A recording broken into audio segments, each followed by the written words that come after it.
Good morning, runners of success and happiness. It is with joy today to make a presentation on a very interesting topic, financial freedom. Resolved today to develop financial intelligence. I know that over time my wealth is compounded when income is higher than expenses. Financial literacy is the key to financial freedom. Whereas some are good at making money and some are good in saving money, few are good at both. Indeed, only 1% of people make enough money to live their dreams debt-free. Most people either surrender to debt in attempt to live their dreams, or they surrender their dreams in attempt to live without debt. Both of these choices are a mistake, but without understanding financial literacy, this is the predictable outcome. Fortunately, once a person learns the two main failure modes of finances, he is on his way to financial literacy. The first failure mode is when a person spends when he should be saving. The second failure mode is when a person saves when he should be investing. Spending every penny one makes naturally is a sure road to financial failure. However, so too is saving money when a person should be investing, especially when a person neglects his number one investment, namely himself. The wealth is not determined by your income, but what you keep. The plan for wealth is actually pretty simple. Spend less than one makes. Financial literacy is the ability to apply the proper principles at proper time to build wisdom and wealth. Each person must invest in himself to improve wisdom, skills, and capabilities to develop higher income earning potential. 10 financial principles. By applying the 10 financial principles, a person will build savings as he builds income, freeing himself from the urgent to live the important. He can overcome practically any financial trend wreck, allowing him to regain financial control of his life. Couples should review the principles together, as they must be on the same page financially. Number one, identify the net income or revenue. The first principle to regain control of one's finances is to determine the net income. The true net income, as a result, is the money left over after taxes are paid. This is the income left to plan debt reduction and future financial goals. For example, a person may have a job income, business income, etc. Whatever it is, he must write it down to determine the total inflow of money and then subtract taxes that must be paid. Without this critical step, a person is blind financially, and if blind, then he is bound to make unwise choices because he doesn't know the true scoreboard. The financial plan is just the PDCA, plan, do, check, and just, related to finances, and keeping score is vital to know total revenue and expenses. Number two, document all expenses. The second principle, documenting all expenses, is part of building the scoreboard. Every bill must be deducted from one's income. All the expenses that flow out of one's money pile into someone else must be captured. He must also determine the amount of miscellaneous expenses necessary to maintain cars, houses, etc. The goal is to predict accurately one's monthly expenses. Since revenue minus expenses equals profits, the goal is to determine the revenue and subtract expenses to determine profits.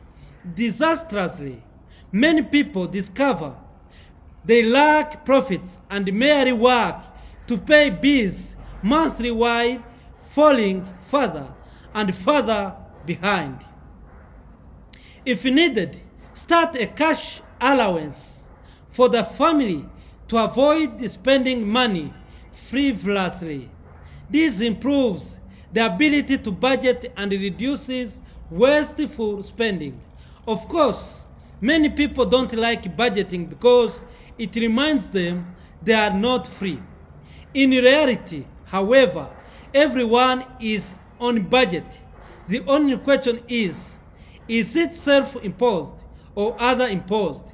After all, if a person won't manage his own budget, then the banks, credit cards, and other lenders will gladly budget in his stead, denying him future credit when his limit is reached.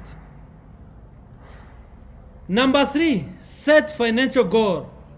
The third principle is to set financial goals, focusing on reducing expenses and increasing incomes to spend no more than 75% of net income.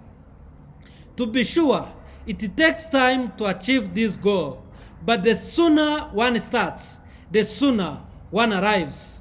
Once a person is spending less than he makes, time becomes his friend and his saving grows every month. Spending less than one makes is insurance against the storms of life. When spending only 75% of what one makes, he accumulates a month of savings every 4 months.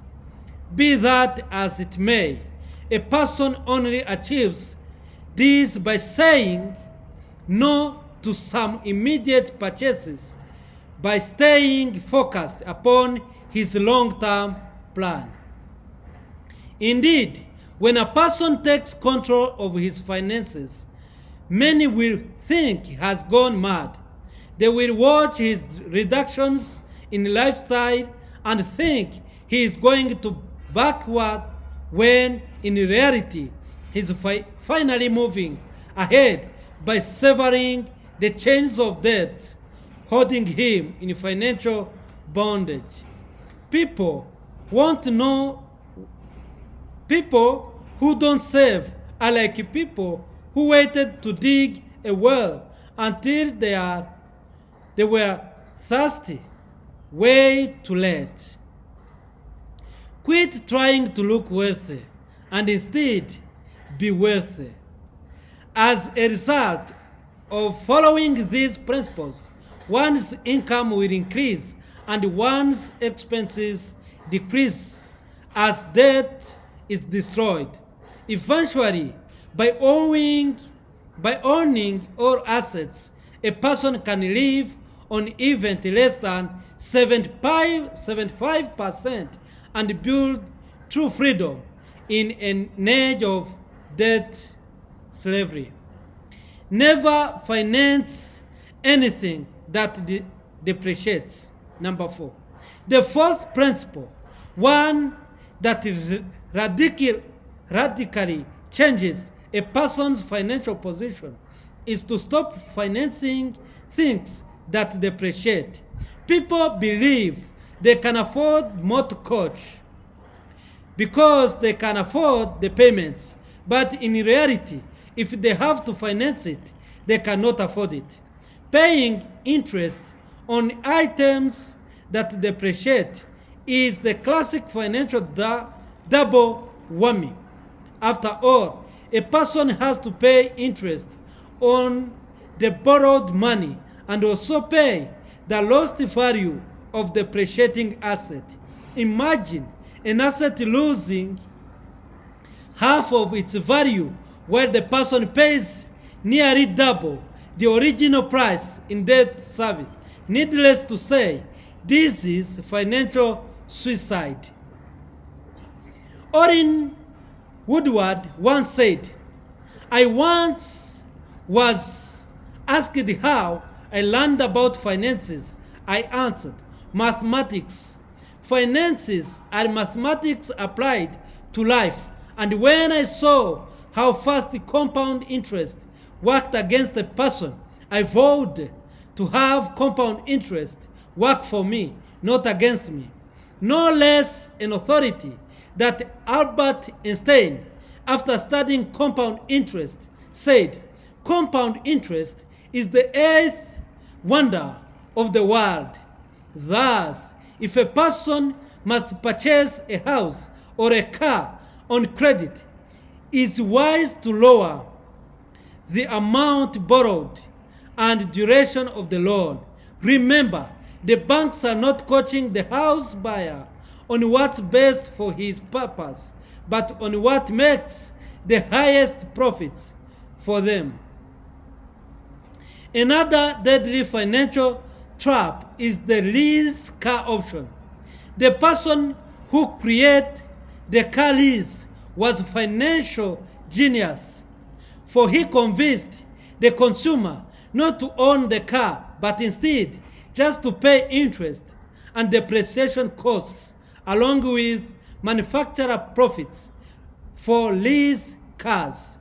This is an ingenious method to sell more cars and siphon off more wealth from consumers who no longer own anything. Naturally, the banks and car dealerships celebrate the profitable financial wizardry, but the people fall even further into financial bondage. Leasing a car, in most cases, is an acknowledgement that looking successful is more important than being successful. Further, it's one of the biggest drains on person's take-home income, along with the mortgage house. 5. They set the price limit on spontaneous purchases. The fifth principle is to set price limits on spontaneous purchases. Any item above the limit should not be purchased until a person sleeps on it. Spontaneous purchases damage budgets because items bought on emotion ignore the rational mind's ability to ensure fast with a long-term plan. People who sleep on it usually wake up with the spell broken, realizing their early desire was a want and not a need. Indeed, a person should want financial freedom more than he wants material things. Several years will allow him to buy what he wants while still following this plan. The goal of sleeping on it is to determine whether an item is really needed or just another item that will wind up in storage. It's hard to get financial free when spontaneous buys are not reined in. Number 6, pay off credit, card debit, and use cash whenever possible. The sixth principle is to use cash instead of credit cards because people spend more when using credit cards. This is a principle to use until good habits are formed and the person pays off his credit card balance in full while staying within the budget. Credit cards are a convenience for an in-control spender, not a license to spend what one doesn't have. Without discipline, credit card balance can accumulate quickly and destroy one's plan. The key to regaining control of finances is to pay bills with money already made, living today on money made last year instead of money hoped to be made next year. Credit card balances, moreover, usually carry high interest rates, so they can damage a person's ability to get ahead. A person starts using credit cards for convenience but ends up being the most inconvenienced because he has to work years longer to repay the compounding interest working against him. Credit cards are perhaps the easiest way to seduce someone into debt bondage, which explains why they are so easy to qualify for and so difficult to pay off afterward. Still, the joy a person experiences when living his dreams debt-free is worth the challenge. Number 7, wipe out or consumer debt before starting to save. The seventh principle is to wipe out or consumer debt using the 10% paid to self. The principle is similar to calling all hands on deck when a ship is taking on water. Everyone on board must help bail out the water to keep the ship from sinking. In the financial sense, every dollar of income coming in is needed to help bail out of the debt sinking the ship. Wipe out the credit card debt as quickly as possible, even if you have to sell the toys, turn in release cars, and stop high-priced entertainment to do so. Unless the interest on savings is more than the interest rate on the debt, it's best just wipe it out. Debt, like cancer, should be removed from the system as quickly as possible. Once debts are eliminated, now it's time to start saving money, setting aside a minimum of 10% per month for potential financial storms. Savings is money not spoken for and used to build one's nest egg for the future. Number 8, know the difference between an investment and an expense. The 8th principle is to understand the difference between an investment and an expense. An investment has a return on principle, while an expense is merely consumed principle. A person, for instance, who invests in marketable skills has a return on his investment because it improves his income-making potential. Learning is an investment in the future, earning through improved performance and results.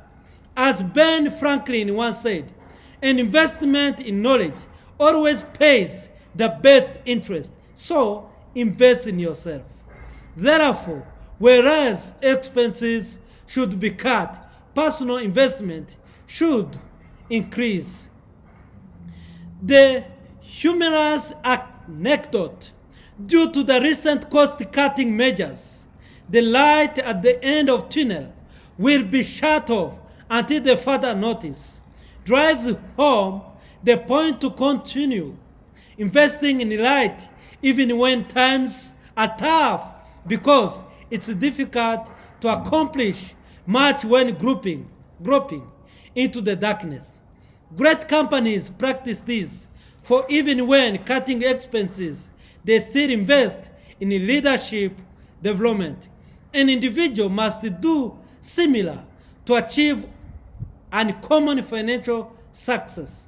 On the other hand, however, a person plugged into reading, listening, associating, and acting upon the information will improve consistently. Lack of money should never be used as a reason for not investing in self, because by reducing expenses, one can find the money to invest. After all, when a person won't invest in himself, he launches a mental civil war for the conscience and brain.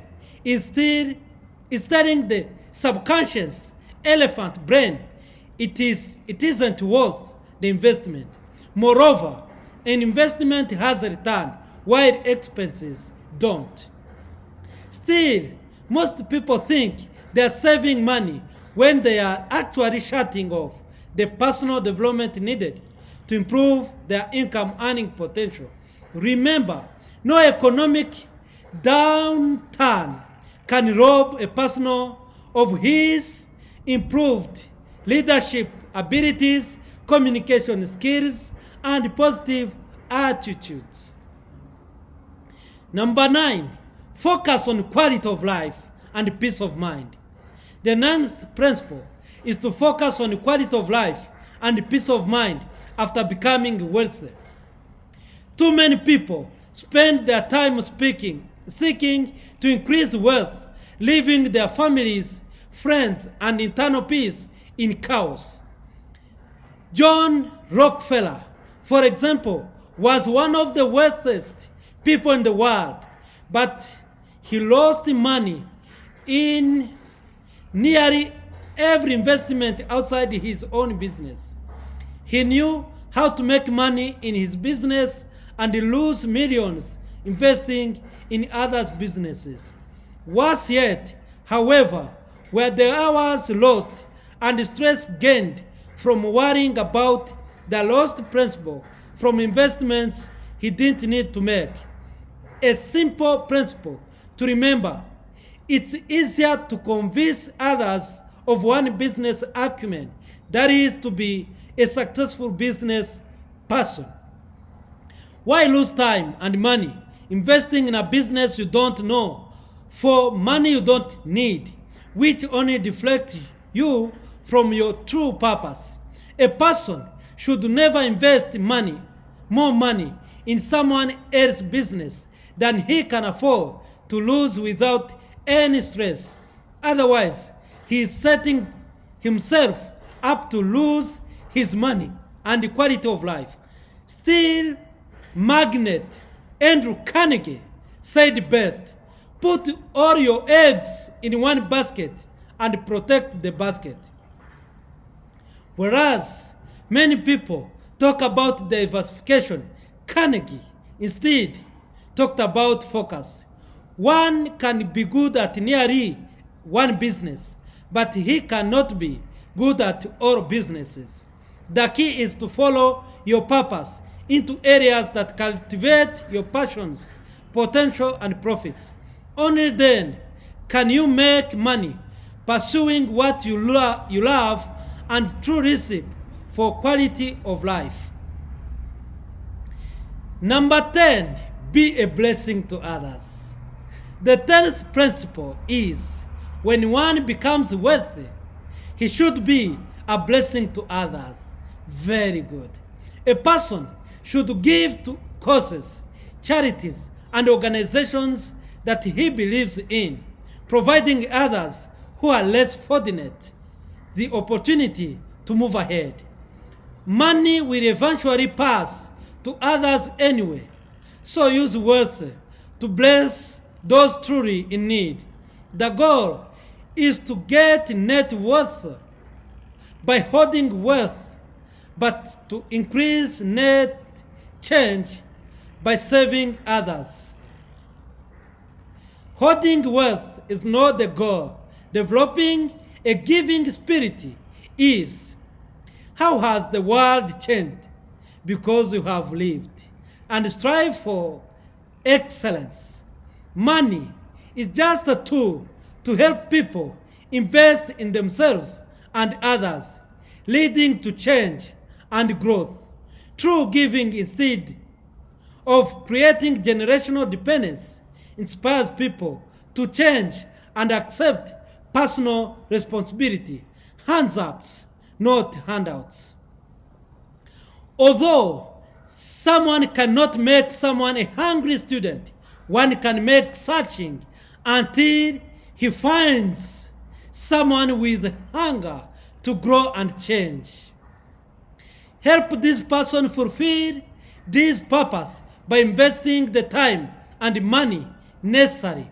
Many people suffer hardship in life, and one of the best things one human being can do for another is to breathe confidence into them that they can overcome obstacles.